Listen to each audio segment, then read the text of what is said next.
Hello everyone, this is Weather. In this update, we've got a major storm coming, bringing powerful winds, large hail, tornadoes, and some flooding in the week ahead. Good morning everyone, this is your April the 2nd update. And what we're taking a look at this morning is the overall satellite picture, kind of the big picture, and really expanded the view for you. We have a lot of showers and thunderstorms out over here in the Gulf of Mexico, producing a lot of lightning this morning. That's spreading some heavier rains into Florida. In fact, Central Florida is going to be seeing some of that severe thunderstorms later on this afternoon. But all eyes turn out to the west. If you see this little disturbance out here off west of California here, but do you see how south it is? That's going to be a big difference as this continues to move across, because it's going to be able to tap into some more Gulf of Mexico moisture, but also some Caribbean tropical moisture as well. So if we expand the view and take you out through Monday, you can actually see this kind of an elongated trough really starting to dig down a little bit further south into the Baja. And that's going to bring the southwest winds and spread them over Texas by the time we get into Monday timeframe into Oklahoma, with some heavier rains moving back in for them.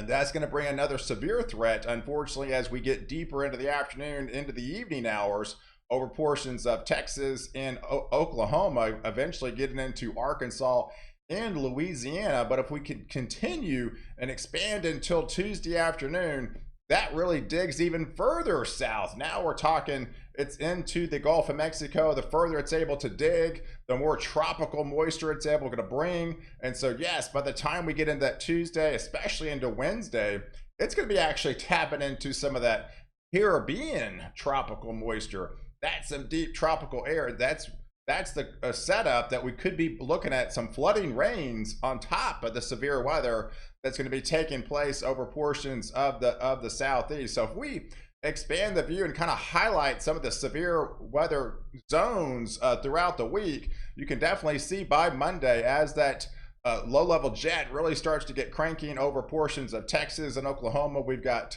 severe thunderstorms breaking out over Texas and Oklahoma and Arkansas, as well as Louisiana. And that just continues to shift into Tuesday over a good chunk of the southeast and getting into the Tennessee Valley with some strong to severe thunderstorms. And it actually kind of slows down a little bit on Wednesday, really tapping into that tropical Caribbean moisture down here into the Caribbean. It's bringing all those heavier rains and more severe weather in a lot of the same areas you saw on Tuesday. And then it finally extends off until Thursday off the East Coast, with some severe weather possibly over the Carolinas. So if you look at the official Storm Prediction Center and kind of highlight these severe weather daily chances, yeah, here's today. We've got that strong to severe thunderstorms into portions of Central Florida, and pretty much all of Florida is going to be impacted with some stronger thunderstorms later on this afternoon. And then we have a secondary boundary system that's coming in with a little bit of a cool front, setting up shop over portions of the Texas Panhandle, with some of those could be on the severe side as well. But the big story really starts to take shape as you get into Monday, with the slight risk for severe weather in a good chunk of Texas, portions of Oklahoma, and into Louisiana. And that just extends into the southeast as you get into Tuesday, with another slight risk for severe weather. And then that slows down on Wednesday for, again, over the southeast, and then that pushes off into the East Coast by Thursday, with more storms for the Carolina coast, getting into portions of Virginia by then. So let's break this down. So as that low-level jet really starts to kind of move across and really tap it into some of that Gulf moisture, some of these Cape values are starting to crank up a little bit now. It only takes about 1,000, so we're talking, almost double what's needed to produce a towering supercell thunderstorm as we get later on this into the evening hours. So that as that low-level jet is going to be tapping into some of those higher dew points, that's going to be setting the stage for the atmosphere to be able to turn over and produce that severe weather. So you can see that those dew points by the time we get into the Tuesday, kind of overnight Tuesday, Monday, late Monday into the overnight hours on Tuesday, well into the 60s, and a good chunk of Texas. That's going to be plenty of ample moisture to tap into from the Gulf. There's the dry line that sets up out into West Texas, and as that low-level jet and as that surface low kind of meet, as we get into Monday night time frame, the atmosphere will be rotating by then, and the tornado parameters are already hitting fairly high. So I do expect severe weather, but portions of maybe south of Dallas into central Texas, the way it looks right now, is the area that's a little bit most concerning, that the air could be rotating and you could be looking at possible several tornadoes within this zone. So of course we'll be fine-tuning this as this gets a little bit closer, but that's the setup right now. It appears to be, as we get into that 9-10 o'clock time frame, we really have to be on high alert as we get in that zone where that low-level jet and that surface low kind of meet, and there's that boundary. And then right into central Texas, we could be looking at several tornadoes breaking out by then. And as we continue to view and look at some of the flash index on the latest European, it kind of highlights that same area, just maybe south of Dallas by then, as we get into that 8, 9, 10 o'clock time frame on Monday evening. So this is the area that's most concerning as we get into Monday for stronger to severe and some rotating supercell thunderstorms. But also heavier rain is going to be a prolific thing that we're going to have to be dealing with this particular system, is it is going to be able to tap into a little bit more of that Gulf moisture, but not just that, into the Caribbean as well. So we could be looking at some multi-inch rains setting up to portions of Oklahoma and to Arkansas, probably an inch into and around the Dallas-Fort Worth area, central Texas, a little bit higher amounts as you push off into Louisiana, especially as you get into Mississippi, as we get into that Tuesday time frame, because that low-level jet will just extend into the southeast, really start to elongate by then, spread it in even more tropical moisture, more rotation in the atmosphere, and that spells more trouble for the southeast, especially as you tap into a little bit higher CAPE values, your convective available potential energy. Those levels actually start to crank up a little bit. Now we're seeing levels anywhere almost into 3,000 range. So that you're talking potentially 3 times the rate of intensity that's produced a towering thunderstorm over portions of Louisiana and Mississippi as we get into the afternoon hours on your Tuesday afternoon. And there's the heavier rains on Tuesday. As it's able to tap into some of that more Gulf moisture, there's some multi-inch rain. Some of these rains could be easily 3 to 5 inches by then, setting up portions of Mississippi, getting into Georgia, back into the Carolinas, and this will spread into portions of Tennessee, as well as getting into portions of Kentucky as we get into that Tuesday time frame, with some very moderate to heavy rain setting up over those areas. But as the system goes into Wednesday, it tends to slow down a little bit, and when that does, that's going to crank up the instability in a big way over a good chunk of the southeast, and those CAPE values go up as well. So now we're even seeing some of the highest amounts we have seen so far this spring storm season. So it's a very concerning threat, with a multi-day setup starting to take shape really on Monday, setting up into Tuesday, slows down on Wednesday, and then finally shifts off into the East Coast by your Thursday afternoon time frame.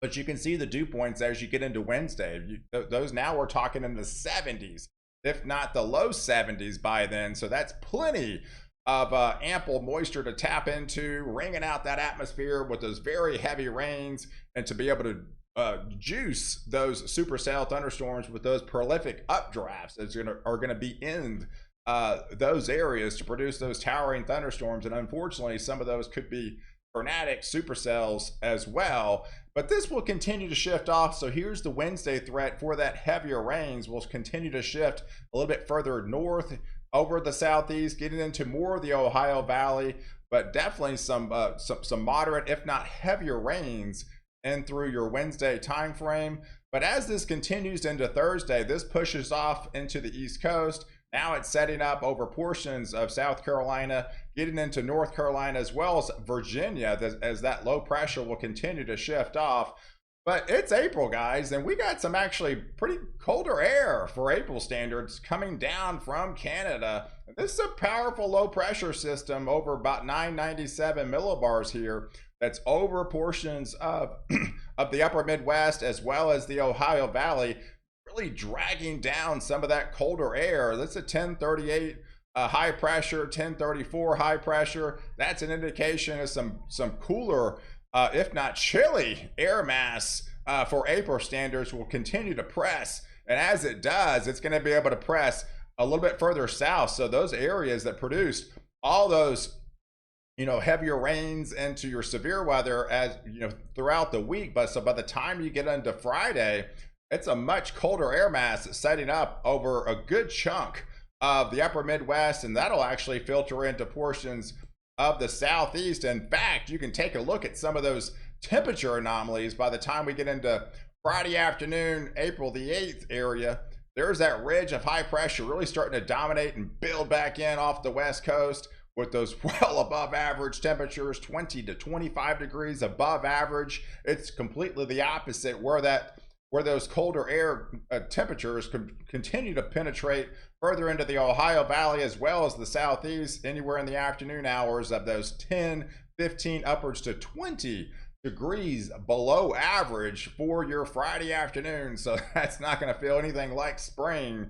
It's going to be pretty chilly in that part of the country as we get into your Friday afternoon. But there's the expansion of the winds with this powerful system that's going to be coming across throughout the week. We've got widespread winds and very heavy winds with those tight isobars really starting to tighten up. And this doesn't even highlight where you're going to have the severe storms as well. So it's going to be pretty windy for a good chunk of the U.S. Going to be throughout the week, especially as we get into that Monday through that Thursday time frame. That's kind of the bullseye of those windier setups is going to be setting up over the U.S. by then. And here's the estimated rain totals throughout the week. So we've got the atmospheric river coming back for portions of Washington and Oregon, but it's pretty much bone dry and out in California and much of the desert Southwest. It taps into these systems. It sets up over Oklahoma and into Texas, back into Arkansas. But as it really starts to tap into that deep tropical moisture, especially from the Caribbean, we could be looking at multi-inch rains breaking out. And I think this one's actually fairly conservative on the rain totals. I think they're actually going to be a little bit higher than this. So flooding is a definite huge concern with this setup, more than the last, on top of the severe weather that you're going to be getting, unfortunately, into a good chunk of Texas, into Oklahoma, portions of this over the Southeast, and eventually heading off into the East Coast. But those heavier rains are going to be a huge concern that you have to be dealing with as well throughout the week. So hey, I appreciate you guys watching. Do like this video and definitely leave your comments below. And don't forget to subscribe to my channel to catch the latest update where I protect you before and after the storm.